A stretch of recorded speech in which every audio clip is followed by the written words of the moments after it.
Assalamualaikum warahmatullahi wabarakatuh. Pada peserta didik yang dirahmati Allah Subhanahu wa taala, pada saat ini kita akan belajar bersama-sama tentang materi prinsip-prinsip pernikahan dalam Islam. Sebelum memulai pembelajaran kita pada pagi hari ini, mari kita awali dengan membaca basmalah bersama-sama. Bismillahirrahmanirrahim.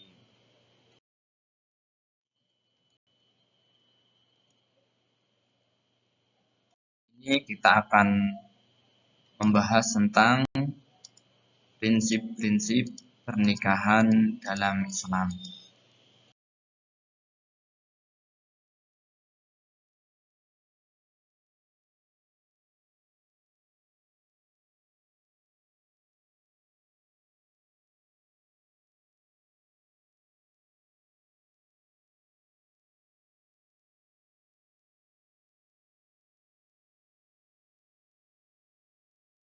Adapun tujuan pembelajaran pada pagi hari ini,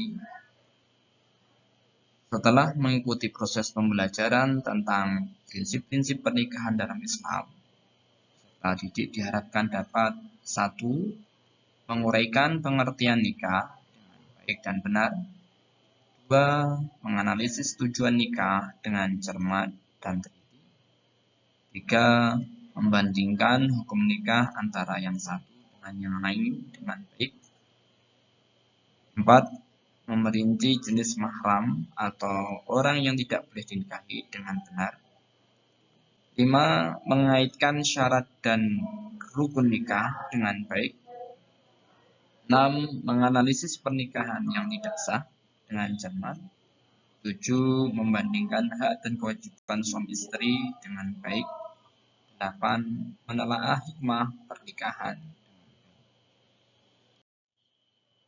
Mari kita akan membahas satu persatu dulu.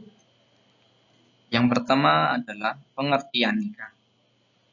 Secara etimologi, nikah memiliki arti mengumpulkan, menggabungkan, menjodohkan.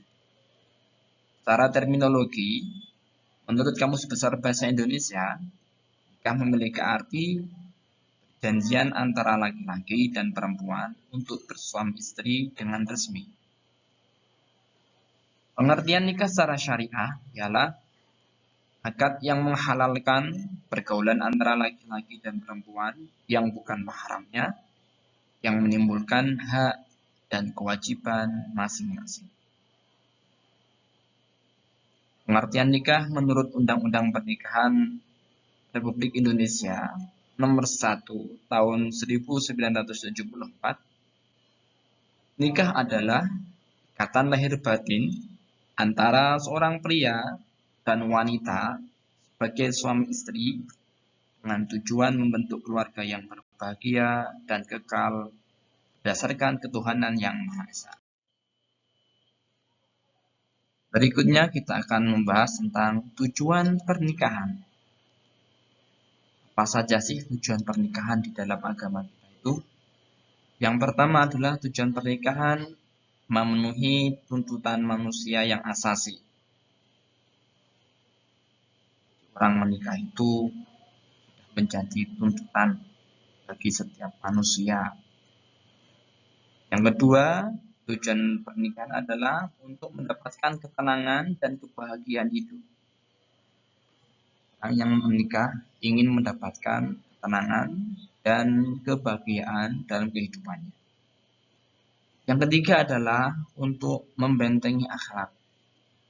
Dengan menikah diharapkan bisa menjaga dan menjauhi dari kemaksiatan, dari sesuatu yang dapat mendekatkan diri manusia dalam kemaksiatan perzinahan. Maka dengan nikah tujuannya adalah untuk membentengi akhlak yang tidak baik, seperti menjauhi dari perbuatan zina. Yang keempat adalah meningkatkan ibadah kepada Allah Subhanahu wa taala. Dengan menikah, maka termasuk salah satu menjalankan ketaatan kepada Allah Subhanahu wa taala dan menjalankan perintah Rasulullah sallallahu alaihi wasallam. Dengan adanya menikah antara suami dan istri, maka ada harapan semoga dalam hal ketaatannya kepada Allah Subhanahu wa taala semakin meningkat dibandingkan ketika dulu masa bujang, masa remaja. Selanjutnya, tujuan pernikahan yang kelima adalah mendapatkan keturunan yang saleh. Orang yang sudah berumah tangga, suami istri, pasti ingin mendapatkan keturunan atau anak-anak yang soleh, anak-anak yang baik perangainya, dan anak-anak yang terbudi luhur. Tujuan pernikahan yang keenam adalah menegakkan rumah tangga. Dengan menikah, maka harapannya syariat di dalam keluarga akan bisa berjalankan dengan baik. Para peserta didik yang berbahagia, kita akan melanjutkan tentang yaitu materi hukum nikah. Bagaimanakah hukum nikah dari pandangan syariat Islam? Ada beberapa hukum nikah, di antaranya yang pertama adalah hukum nikah wajib. Wajib bagi orang yang fisiknya mampu, mempunyai mental yang cukup, mempunyai biaya untuk pernikahan, memiliki keinginan yang kuat untuk menikah, dan takut terjerumus ke dalam kemaksiatan. Maka kalau orang-orang sudah mempunyai kriteria seperti ini, baik laki-laki atau perempuan, hukumnya wajib untuk nikah. Hukum nikah yang kedua adalah sunnah, yaitu dengan beberapa kriteria. 1. Mampu fisik. 2. Mampu secara mental. 3. Memiliki biaya untuk pernikahan. 4. Memiliki keinginan untuk menikah. 5. Tidak khawatir terjerumus ke dalam kemaksiatan. Jika ada orang-orang yang memiliki kriteria seperti ini, maka untuk melaksanakan pernikahan adalah sunnah. Sedangkan hukum nikah yang ketiga adalah haram. Kriterianya yaitu pernikahan dihukum haram apabila orang yang memiliki keyakinan dia tidak mampu melaksanakan kewajiban pernikahan sebagai suami atau mungkin juga sebagai istri, takut tidak mampu melaksanakan kewajiban-kewajibannya dari hal masalah nafkah atau kebutuhan dan yang lain-lainnya. Atau juga orang yang menginginkan pernikahan tetapi dengan pernikahannya dia ingin menyakiti pasangannya. Maka pernikahan yang seperti itu adalah haram hukumnya, tidak diperbolehkan. Berikutnya, untuk hukum yang keempat adalah mubah. Diperbolehkan orang yang ingin menikah dengan kriteria 1, secara fisik dia mampu, mentalnya juga ada, sudah siap untuk menikah, hidupnya terjaga dari kemaksiatan, tapi keinginan untuk nikah tidak begitu kuat atau tidak begitu membutuhkan nikah, atau sekedar hanya ingin bersenang-senang. Maka seperti ini hukum nikahnya adalah mubah. Berikutnya adalah hukum yang kelima, makruh. Dengan kriteria 1, mampu nikah. 2, khawatir menyakiti wanita yang akan dinikahi. 3, tidak ada minat dengan wanita. Maka seperti ini hukum pernikahannya adalah makruh. Ini bisa dipahami oleh para peserta didik. Berikutnya kita akan membahas tentang mahram. Apa mahram itu? Mahram yaitu orang yang tidak boleh dinikahi.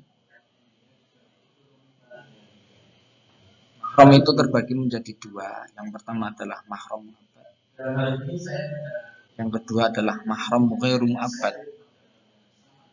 Mahram mu'abbad yaitu mahram yang tidak boleh dinikahi selama-lamanya karena ada beberapa sebab. Yang pertama sebab keturunan. Yang kedua adalah sebab satu susuan. Yang ketiga adalah ibu mertua. Yang keempat, anak tiri atau jika ibunya sudah dikumpuli. Yang kelima adalah mantan menantu perempuan. Dan yang keenam adalah mantan ibu tiri.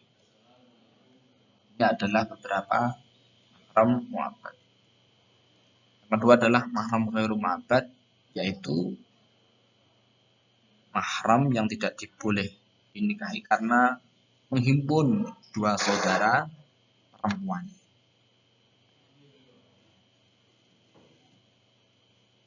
Para peserta didik yang dirahmati Allah Subhanahu wa taala, berikutnya kita akan membahas tentang rukun dan syarat menikah.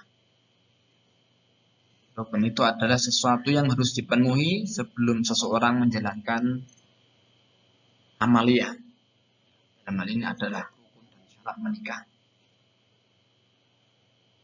Kalau rukun dan syarat menikah ini sudah terpenuhi, maka nikahnya akan sah secara syariat. Yang pertama adalah calon suami. Suami atau pengantin laki-laki dengan syarat bukan mahram si wanita, orang yang dikehendaki. Yang ketiga adalah beridentitas jelas. Rukun yang kedua adalah adanya calon istri atau pengantin istri, pengantin perempuan dengan syarat perempuan tersebut bukan mahram laki-laki. Yang ketiga adalah wali.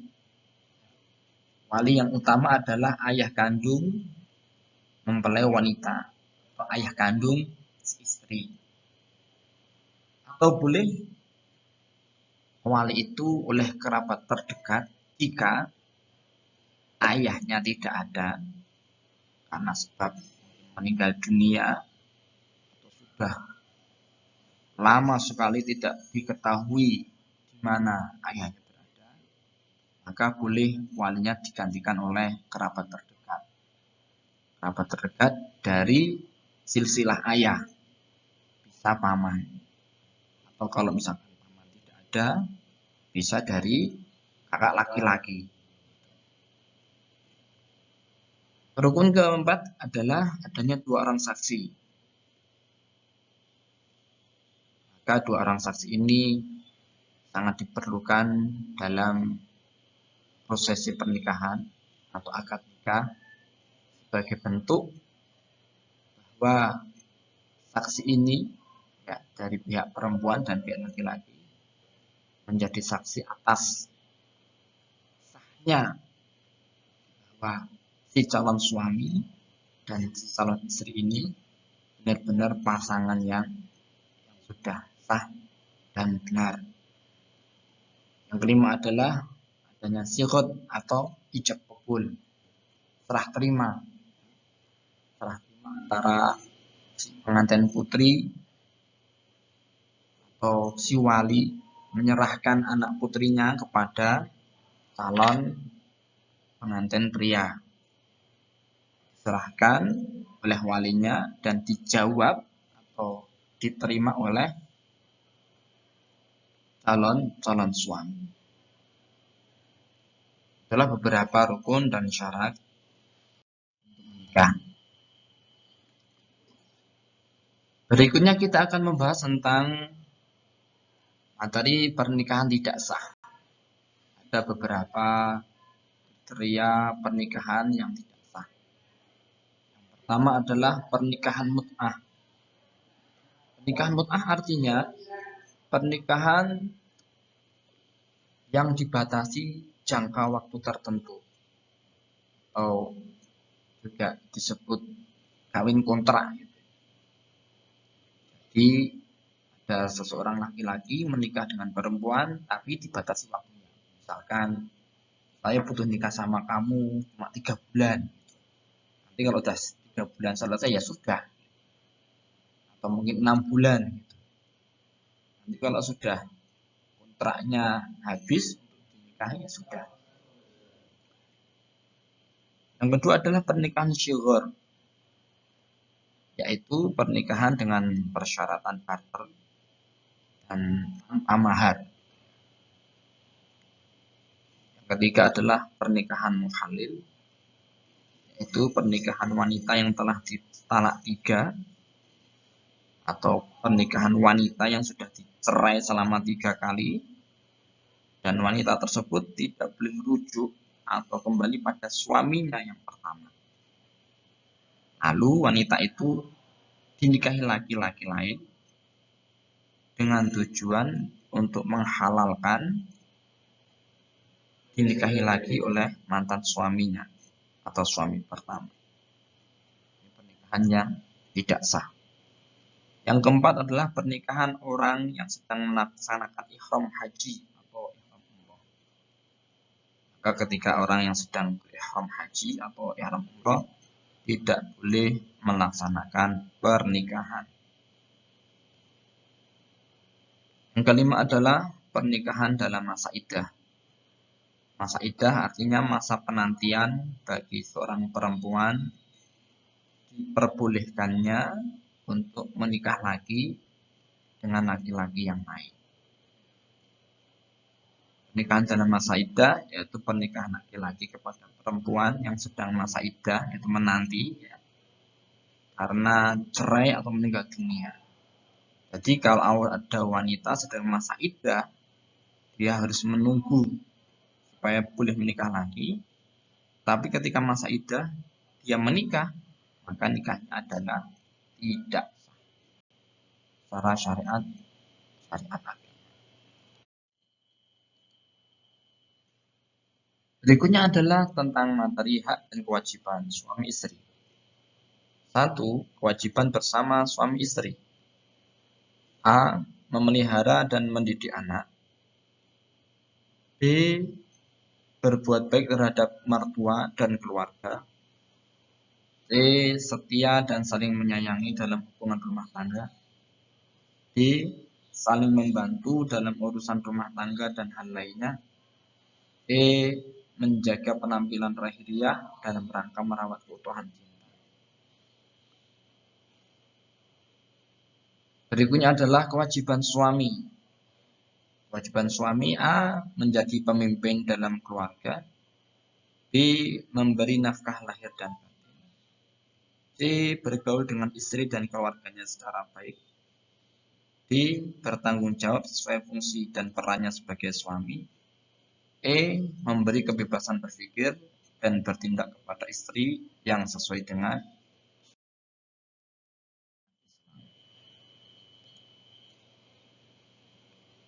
Berikutnya adalah kewajiban istri terhadap suami.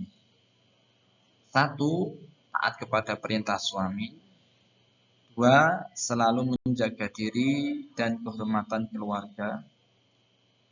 3. Bersyukur atas nafkah yang diterima dan menggunakan nafkah sebaik-baiknya. 4. Membantu suami dan mengatur rumah tangga sebaik mungkin. 5. Melayani suami dengan baik hati. 6. Bertutur kata yang baik dan sopan di hadapan suami. Para peserta didik yang berbahagia, setelah kita menyampaikan materi tentang kewajiban suami istri, berikutnya adalah hikmah pernikahan. Adapun beberapa hikmah pernikahan diantaranya: 1. terciptanya hubungan laki-laki dan perempuan yang bukan mahram dan ikatan suci yang halal dan diridhai Allah Subhanahu wa taala. 2. Mendapatkan keturunan yang sah dari hasil pernikahan. 3. Terpeliharanya kehormatan suami istri dari perbuatan zina. 4. Terjalinnya kerjasama antara suami istri dalam mendidik anak dan menjaga kehidupannya. 5. Terjalinnya silaturahim antara keluarga suami. Yang tadi tentang beberapa materi prinsip-prinsip pernikahan dalam Islam. Semoga apa yang kita pelajari mendapatkan berkah dan manfaat dari Allah Subhanahu wa taala. Amin ya rabbal alamin. Mari kita akhiri pembelajaran kita dengan bacaan hamdalah bersama-sama. Alhamdulillahirabbil alamin.